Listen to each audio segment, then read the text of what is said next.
এতদিন আমরা ভাবতাম টাইপ 1 ডায়াবেটিস একটি রোগ, কিন্তু নতুন এক এআই গবেষণা বলছে আসলে এর 4টি আলাদা জেনেটিক ধরন আছে। ইউসি স্যান্ডিয়াগোর গবেষকরা একটা নতুন মেশিন লার্নিং মডেল তৈরি করেছেন, যা ইনসুলিন উৎপাদন বন্ধ হওয়ার আগেই টাইপ 1 ডায়াবেটিসের জেনেটিক ঝুঁকি নির্ভুলভাবে শনাক্ত করতে পারে।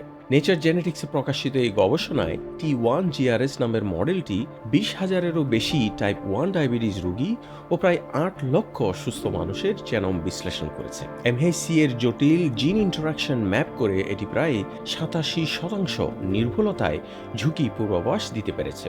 সবচেয়ে গুরুত্বপূর্ণ, গবেষণায় টাইপ 1 ডায়াবেটিসের 4টি আলাদা জেনেটিক্স উপধরন শনাক্ত হয়েছে: MHC driven, MHC enrich, T cell enrich ও প্যানক্রিয়াস এনরিচ।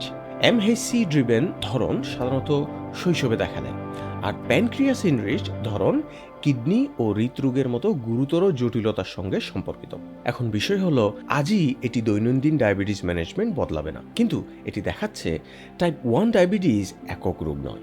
ভবিষ্যতে এর মাধ্যমে রোগীর নিজস্ব জেনেটিক প্রোফাইল অনুযায়ী ব্যক্তিকেন্দ্রিক চিকিৎসা সম্ভব হতে পারে।